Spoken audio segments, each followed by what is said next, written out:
Vijayawada Novotel వేదికగా జరిగిన Janasena LP సమావేశంలో ఆ పార్టీ అధినేత పవన్ కళ్యాణ్ ఎమ్మెల్యేలు నేతలు పలు కీలక అంశాలపై చర్చించారు. ముఖ్యంగా కూటమిలో భాగమైన టీడీపీతో సమన్వయం విషయంలో కొన్ని సమస్యలు ఉన్నాయని పవన్ కళ్యాణ్ దృష్టికి తీసుకువెళ్లారు ఆ పార్టీ ఎమ్మెల్యేలు నేతలు. టీడీపీ ఎమ్మెల్యేలు ఉన్న నియోజకవర్గాల్లో జనసేనకు తగిన ప్రాధాన్యం దక్కడం లేదని అసంతృప్తి వ్యక్తం చేశారు. టీడీపీ ఎమ్మెల్యేలు ఉన్న చోట జనసేనకు న్యాయం జరగడం లేదన్నారు ఎమ్మెల్యే బొలిశెట్టి శ్రీనివాస్. సీఎంఆర్ఎఫ్ చెక్కులు ఇతర అంశాల్లోనూ జనసేన పార్టీకి అన్యాయం జరుగుతోందని తెలిపారు. జనసేన ఎమ్మెల్యేలు ఉన్న నియోజకవర్గాల్లో తాము టీడీపీకి ప్రాధాన్యం ఇస్తున్నప్పటికీ తమకు అదే స్థాయి గౌరవం దక్కడం లేదని బొలిశెట్టి శ్రీనివాస్ చెప్పుకొచ్చారు. అయితే పై స్థాయిలో సీఎం చంద్రబాబు లోకేష్ సహకారం ఉన్నప్పటికీ కింది స్థాయిలో అది సరిగ్గా అమలు కావడం లేదన్నారు. ఈ సమస్యలను త్వరలో జరగనున్న కోఆర్డినేషన్ కమిటీ సమావేశంలో చర్చించి పరిష్కరించేలా చర్యలు తీసుకుంటామని పవన్ కళ్యాణ్ చెప్పినట్టు బొలిశెట్టి శ్రీనివాస్ తెలిపారు. చాలా మంది జన సైనికులు ఎమ్మెల్యేలు టీడీపీ ఎమ్మెల్యేలు ఉన్న చోట మాకు కూడా ఏమీ ఇంపార్టెన్సీ లేదు.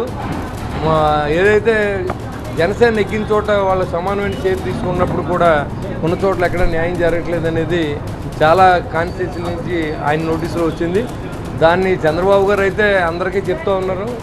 లోకేష్ గారు కానీ మనం కలిసి ఉండాలి కాబట్టి జాగ్రత్తగా ఉండమని కింద లెవెల్లో ఇంకా దాన్ని కొంతమంది జిల్లా ప్రెసిడెంట్లు కానీ లోకల్ ఇన్ఛార్జీలు కానీ దాన్ని ఇంకా వాళ్ళు సరైన తీరులో స్పందించలేదు కాబట్టి దాని గురించి మాట్లాడతారు.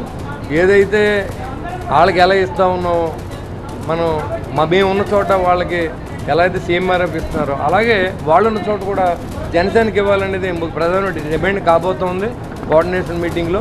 అంటే సమానమైన వెలుగులతోనే మనం వెళ్ళాలి కాబట్టి వాళ్ళకి మనం గౌరవిస్తూ ఉన్నాం, వాళ్ళు కూడా మనం గౌరవించాలనేది తప్ప ఇంకా దీంట్లో ఎలాంటి డిస్ప్యూట్ లేదు. కోఆర్డినేషన్ కమిటీ పెట్టి మాట్లాడతాను.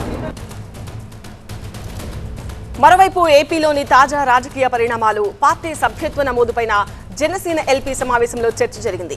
నియోజకవర్గాల పెంపు అంశంపై జనసేన ఎమ్మెల్యేలు నేతలతో పవన్ కళ్యాణ్ చర్చించారు.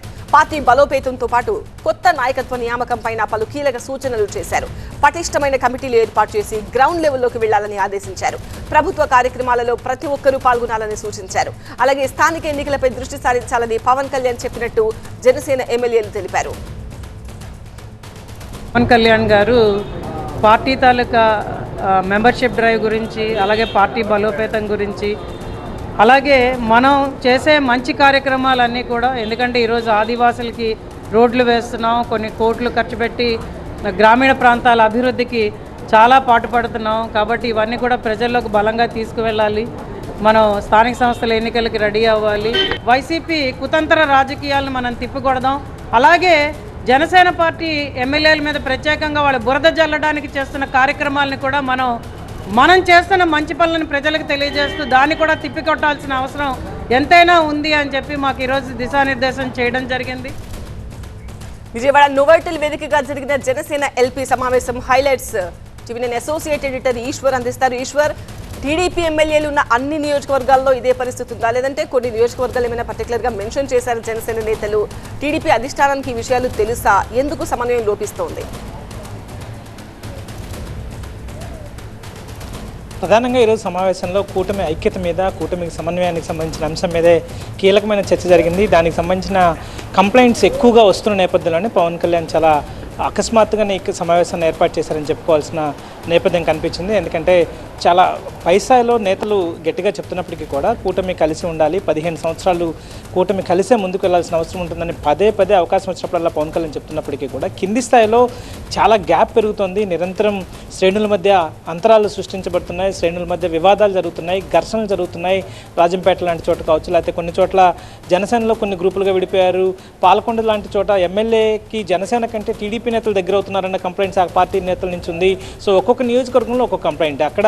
సో వీటన్నిటిని సరిచేయడానికి ఎప్పటికప్పుడు స్థానికంగా ఉన్న కోఆర్డినేషన్ కమిటీలని యాక్టివేట్ చేస్తూనే ఉన్నారు. కానీ వాటికి సరిపోవడం లేదు, వాటి స్థాయి, వాటి శక్తి అక్కడ వాటిని కోఆర్డినేట్ చేయడానికి సరిపోవడం లేదు. సో అది పవన్ కళ్యాణ్ దృష్టికి వచ్చిన నేపథ్యంలో వాటిని తీసుకొచ్చి ఈరోజు ప్రధానంగా అదే అంశం మీద చర్చించారు. అయితే ప్రధానంగా ఈరోజు పవన్ కళ్యాణ్ చెప్పింది ఏంటంటే జనసేన ఎమ్మెల్యేలు ఉన్న చోట టీడీపీ నియోజకవర్గ ఇన్ఛార్జీలు ఉంటారు కాబట్టి వాళ్ళకి ప్రయారిటీ ఇవ్వాల్సిన అవసరం ఉంది. అక్కడ మీరు కూడా వాళ్ళని పట్టించుకోవడం లేదంటూ వాళ్ళ నుంచి కూడా కంప్లైంట్స్ వస్తున్నాయి. సో దాన్ని అడ్రస్ చేయాల్సిన అవసరం ఉంది. అదే సమయంలో టీడీపీకి సంబంధించిన వాళ్ళు ఎక్కడైనా మరింత ఇబ్బందులకు గురి చేస్తుంటే దాన్ని కోఆర్డినేషన్ కమిటీ దృష్టికి తీసుకొస్తే ఖచ్చితంగా సమస్యలు పరిష్కారం అవుతాయి. ఉన్నత స్థాయి నాయకత్వంలో పార్టీ అధిష్టానాల మధ్య ఎలాంటి గ్యాప్స్ లేవు, ఎలాంటి ప్రపంచం లేవు కాబట్టి దాన్ని సద్వినియోగం చేసుకోవాల్సిన అవసరం ఉంది అని చెప్పి ఆయన చెప్పే ప్రయత్నం చేశారు. మరొకటి రెండోది చాలా కీలకమైన అంశం, ప్రతిపక్షం చాలా సోషల్ మీడియాలో యాక్టివ్గా ఉంది. దాన్ని ఎదుర్కొనేందుకు ఒక వ్యూహం కావాలి. నేరుగా అక్కడ వాళ్ళు ఏదైనా ఉద్దేశపూర్వకంగా చేసే విమర్శల్ని నేరుగా అటాక్ చేయకుండా వాటిని ఒక స్ట్రాటజికల్గా మీరు అటాక్ చేయాల్సిన అవసరం ఉంటుంది.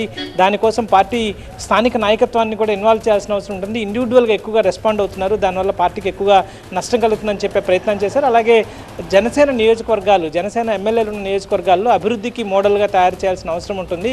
పర్టికులర్గా మన దగ్గర జనసేనకు సంబంధించిన మంత్రుల దగ్గరే సివిల్ సప్లైస్ కావచ్చు, పంచాయతీరాజ్ కావచ్చు, రూరల్ డెవలప్మెంట్ లాంటివి ఉన్నాయి. కాబట్టి మీకు అవసరమైన నిధులు ఇవ్వడానికి కానీ మీరుకి అవసరమైన సహకారాన్ని అందించడానికి సిద్ధంగా ఉన్నాం. కాబట్టి వాటిని అవైల్ చేసుకోవాలి. నిధులు కూడా ఎక్కువగా ఉన్నాయి. ఉదాహరణకి జల్ జీవన్ మిషన్కి దాదాపుగా 10,000 కోట్ల రూపాయల వరకు కేంద్రం నుంచి నిధులు వస్తున్నాయి. ప్రతి ఇంటికి కుళాయి ఇచ్చే అవకాశం ఉంది.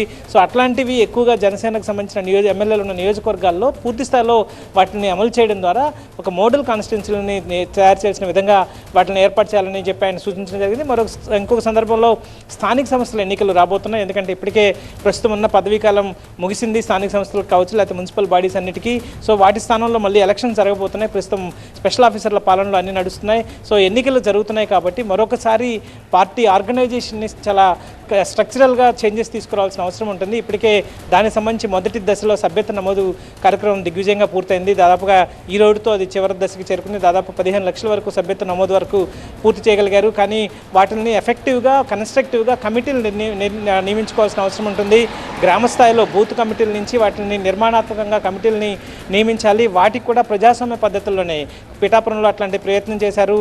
ఎక్కడైనా ఒక చోట స్థానికంగా ఒక నేతను ఎన్నుకోవాలంటే స్థానికంగా ఉన్న జనసేన కార్యకర్తల అభిప్రాయాలను తీసుకొని అక్కడ అవసరమైతే ఓటింగ్ నిర్వహించి వాటి ద్వారా అక్కడ ఉన్న నేతను ఎంపిక చేయాలన్న విధంగా అట్లాంటి నేపథ్యంలో ఇట్లాంటి నాయకత్వాన్ని ముందుకు తీసుకెళ్లాల్సిన అవసరం ఉందని చెప్పి ప్రయత్నం చేశారు. సో మొత్తానికి కూటమి ఐక్యత, స్థానిక సంస్థల ఎన్నికలు, జనసేన నియోజకవర్గాల్లో ఎమ్మెల్యేల అభివృద్ధి కార్యక్రమాలు, అదే సమయంలో వైఎస్ఆర్ కాంగ్రెస్ పార్టీ చేస్తున్న ప్రచారాల మీద చాలా అప్రమత్తంగా ఉండాలి. సోషల్ మీడియాలో ప్రతిపక్షాన్ని ధీటుగా ఎదుర్కొనే వ్యూహాత్మకంగా ముందుకెళ్లాలన్నట్టుగా పవన్ కళ్యాణ్ దిశానిర్దేశం చేసిన పరిస్థితి ఈరోజు కనిపించింది.